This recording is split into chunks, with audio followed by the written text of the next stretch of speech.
All right, this is a quick podcast I wanted to make off of my MMA podcast.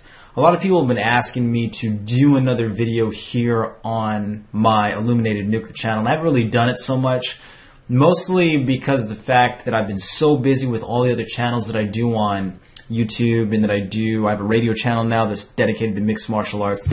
This channel really doesn't get the attention that it probably deserves. So what I decided to do is I was going to do a quick audio tonight, and a lot of people have been asking me, what steps should we take during this particular period that we're in to prepare for what's coming in the future? And I always tell people, realistically, you have to go with what is observable, what you can see. What we know right now that we can observe is the US dollar is losing a lot of buying power here in the United States. You're not going to be able to go to the grocery store and buy the same amount of stuff with the US dollar today that you could 5 years ago, 10 years ago, etc. What's happening is the currency is hyperinflating. And it amazes me because there's people who I'm in business with, who I work with on a daily basis, who are educated at very high-level places, Harvard, Yale, all these high-level institutions, and they don't see what's happening with the US dollar. They don't realize that the US dollar is losing value in it, and it just kind of blows my mind because it seems like it should be a common sense thing to most people. So what I tell people all the time is you need to start moving your assets out of the US dollar. Everything that I do with any type of savings that I have, any type of money that I have set aside, I always move it into something. You don't ever want to sit on dollars. The mistake a lot of people make is they deposit money in their bank account and they think that they're safe because they have X amount of dollars sitting there on reserve in their bank account. It's not good enough. What you need to do is you need to take that money and you need to move it into actual assets. Assets being silver, assets being gold, assets being real estate. Me and my wife just bought a new house out here in Citrus Heights, California. And I like to think we got a pretty good deal on it. But the bottom line is, anytime we have extra money, extra paper assets anyways, paper currency, we always move that into assets, whether it's real estate, whether it's gold, whether it's silver, whether it's different business ventures that we're doing. And anytime there's an investment that comes up, I always have to kind of scramble for money. And I got to scramble for money because we don't ever actually maintain cash on hand. We don't keep money just sitting around. And again, you don't ever want to keep money sitting around because money loses value daily. It's something you have to remember. The currency is hyperinflating. If you look back to Germany, what happened during World War II, you'll see that during the time of their depression, the currency hyperinflated to the point to where, 1 million Deutschmarks, whatever it was called in Germany, wouldn't buy a loaf of bread. And again, a lot of that is what we're seeing right now in the United States. A lot of I follow a lot of other broadcasts in terms of quote-unquote conspiracy. And, I do listen to a lot of Alex Jones. I listen to, actually, I would consider Alex Jones a mainstream type of news source at this point. Alex Jones, there's some things that he's very good at, and then there's also certain things that Alex Jones won't talk about. There's certain issues that Alex Jones won't get into. And, you can do the research to see what those issues are. But the bottom line is Alex Jones is a mainstream style of news reporter. So I don't really dig too deep into the things that Alex Jones says. I think that he hits on some good points when it comes to the Federal Reserve, when it comes to power structures, when it comes to the Trilateral Commission, Bilderberg groups. These type of issues he's very good on, but where Alex Jones really lacks is when it starts getting into the financial side of things. He really falls apart in shifting the blame to where it needs to be shifted. But I think it's because he has vested interests in certain areas and he doesn't want to get into that, which is fine. It's understandable. Not everybody is going to want to talk about every aspect of the conspiracy, mostly because of the fact that, they get themselves in trouble in a number of ways. On the flip side of that, he has brought on very good speakers onto his show, such as David Icke. There's been a multitude of guests that he's actually brought on InfoWars, which are fantastic in terms of overall exposure to what's going on. Now, again, there's a lot of theory going on that the world's going to end. I've kind of joked around and uploaded videos talking about, the world ending or this, that, and the other. But the reality is none of these theories, none of these prophecies that have been out over the last several hundred years have ever actually mentioned the world ending directly. Usually what we're talking about, whether you're talking about the Mayan calendar, where you're talking about a lot of these ancient references of the world ending, a lot of this stuff just basically goes back to us exiting an age and entering a new one. Now, whether you want to take the pagan aspect of that, to where we're, leaving the age of Pisces and going to the age of Aquarius, or any of that kind of stuff, it's all basically the same thing. We're exiting an age, entering a new age. And the way that the ancients would sum up the ages is anytime there is great change. For example, when the stars move, they say that our sun, for example, is 99% of the matter that's in the solar system. So as it changes, as matter in terms of it changes and it relates to the sun, that actually affects us as well, since it's the majority of the matter in the solar system. And a lot of these ancient calendars, a lot of these ancient prophecies are set up around different solar and global cycles and this type of stuff. And you have to excuse me, I've been drinking tonight. I decided that I was going to do this show mostly due to demand, but I probably should wait till tomorrow when I'm thinking clearly. But I decided to do it tonight just because it seemed like it was kind of a fun thing to talk about. But a lot of these ancient prophecies are referring to different astral cycles that take place in the galaxy, that take place in the universe.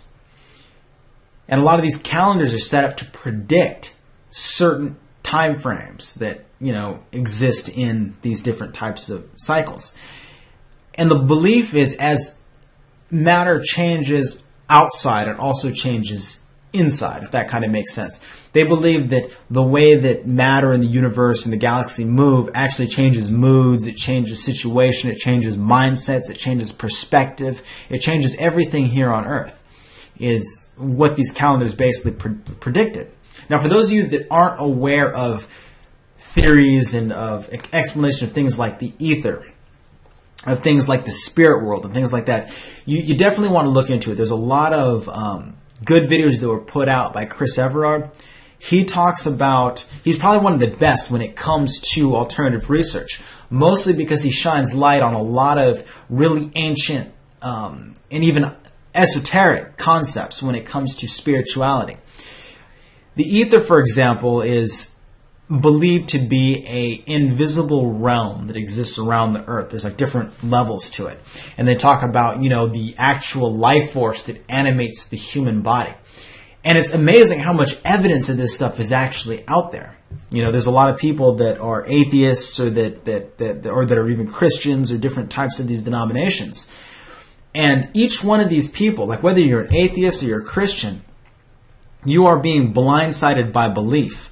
And what blows me away the most is it takes faith to be either one. It takes faith to be a Christian and go along with that dogmatic religion.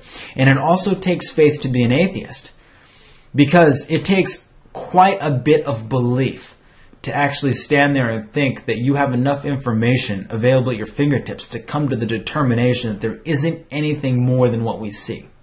So when you say, there isn't a God, there isn't a spirit world, there isn't any of this afterlife stuff, that's a leap of faith in itself. And a lot of these atheists don't make that connection that, that there is a leap of faith either way you go. But if you look at the actual research, and there's multitudes of websites, there's multitudes of informational sources that come out talking about this, where they talk about spirit world and they talk about the ether. There's a full argument put up by this lawyer. I guess he's been researching the afterlife for a while. You can actually Google him. You want to look up proof of an afterlife. And he put together this huge, I think it's 50 plus arguments that could be presented in a court case to the existence of an afterlife. And he's come to the conclusion that if all this evidence was actually introduced in a court of law, that an afterlife would be the verdict. It would be a verdict for an afterlife based on the evidence. And again, that's only the tip of the iceberg. You get into Chris Everard and his research where they talk about a lot of the suppressed and overlooked evidence that exists that supports the ideology of spirit. It's mind-blowing. There's an absolute mind-blowing amount of information out about this stuff. And then also there's the chemical ways of accessing the spirit world. For example, there's the worlds of psychedelics. Now, a lot of people think that you take a psychedelic, you're high and screwed up and you don't know what you're thinking about. But the research would actually point in a completely different direction. The research would suggest that psychedelics actually make the creative aspects of your mind shine through. You begin to develop lenses that allow you to see directly into the ether, directly into the spirit world. It's like looking into a mirror and it's giving you a free look, especially when you're taking things like DMT, or you look into the research that has gone into really heavy psychedelics. And they say that, psychedelics are, it's like a cheat. It's a window into the spirit world, a window into the afterlife. Very interesting research. So again, Chris Everard's research is definitely something you want to look into if you haven't seen it before. He really gets into the esoteric spirituality side of things as well as research into space and things like that. Very interesting stuff. The main thing is, what you want to avoid is you want to avoid following a dogmatic religion. And there's multitudes of these dogmatic religions. There's the obvious, the Christianities, the Catholicisms, Muslims. Then also there's those that try to make themselves out to be enlightened, such as science, evolution, atheism, Satanism. These type of things are all set up to, they hide behind this veil of being enlightened worldviews, when in reality, they're not very enlightened at all. They are set up in the exact same secular, dogmatic perspective as their Christian counterparts. So again, you always want to approach these things with an open mind, because the bottom line is there's a lot of research, there's a lot of evidence that's available on all these topics that no one ever talks about, no one ever researches, no one ever gets into, simply because they don't know they exist. So really the first step is to get online, to start researching, to reading the books, the David Icke, the Alex Jones books, the Chris Everard books, getting into the Tex Mars. Look at all different perspectives. Pick up some Zecharia Sitchin. Read about these different researchers that are specialists in different fields of esoteric or hidden knowledge. And that's really where true wisdom is going to come into play. And again, it doesn't make a difference how many of these audios or how many people you listen to that talk about concepts in conspiracy or spirituality or these type of things. The bottom line is no one is ever